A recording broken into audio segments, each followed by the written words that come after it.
24 июля 1927 года, второй год эпохи Сёва, 35-летний Акутагава Рюноской покончил с собой. В начале января того же года он опубликовал рассказ под названием «Некий социалист».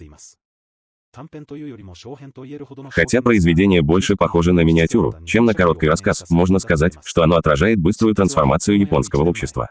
Хотя это произведение не очень известно, оно содержит глубокий анализ политической ситуации того времени и может также послужить уроком для современных японцев. Некий социалист. Рюносуке Акутагава. Он был молодым социалистом. Его отец, мелкий государственный чиновник, пытался отречься от него за это. Но он не сдался. Отчасти это произошло из-за его сильной страсти, но также и потому, что его поддерживали друзья. Они создали организацию, опубликовали брошюру объемом около 10 страниц и проводили публичные выступления. Он, конечно, регулярно посещал их собрания и время от времени публиковал свои статьи в их брошюрах. Казалось, никто кроме них не читал его статьи. Однако он питал определенную уверенность в одной из работ «Думы о Липкнехте». Хотя в ней не было точной мысли, она была полна поэтической страсти. В конце концов он закончил учебу и начал работать в журнальной компании. Однако он не преминул посетить их встречи. Они все еще с энтузиазмом обсуждали свои проблемы, более того, они, словно подземная струя сверлит камень-скала, постепенно двигались к воплощению этого в жизнь. Отец больше не вмешивался в его жизнь. Он женился на женщине и переехал в небольшой дом. Дом у него был действительно небольшой. Но он не только не был неудовлетворен, но и чувствовал себя вполне счастливым. Его жена, его щенок, тополя в его саду, все это придавало его жизни ту привычность, которой он никогда раньше не чувствовал.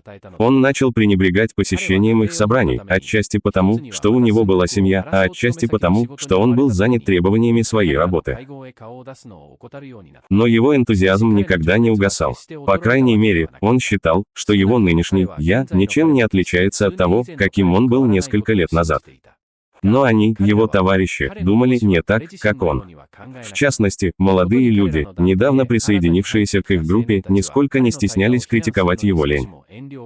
Конечно, это неизбежно еще больше отдалило его от их встреч. Затем он стал отцом и больше стал чувствовать близость к семье. Но его страстью оставался социализм. Он не забрасывал свои занятия при вечернем свете лампы. В то же время он начал чувствовать себя все более несостоятельным в отношении примерно дюжины эссе, написанных им ранее, особенно «Думы о Липкнехте». Они тоже были холодны по отношению к нему. Теперь им было слишком за что его упрекать. Они оставили его, или, по крайней мере, нескольких близких ему людей, и продолжил свою работу. Каждый раз, встречая своего старого друга, он жаловался, как будто уже слишком поздно. Но на самом деле он сам когда-то, должно быть, был доволен покоем обычной жизни. Несколько лет спустя он устроился работать в компанию и заслужил доверие ее руководителей. Так что теперь он живет в большем доме, чем раньше, и ему нужно воспитывать нескольких детей. Но его страсть, где она заключалась, Бог знает в чем. Иногда он сидел в плетеном кресле, наслаждаясь сигарой и вспоминая свою юность. Это не могло не вызвать у него ощущения странной депрессии. Но восточный дух, смирение, всегда его спасал. Он, конечно, был неудачником. Однако его «Думы о Липкнехте» вдохновили одного молодого человека. Речь идет о молодом человеке из Осаки, который увлекся фондовым рынком и потерял состояние, унаследованное от родителей. Молодой человек прочитал его работу, и это стало поворотным моментом в его решении стать социалистом. Но он, конечно, об этом не имел ни малейшего представления.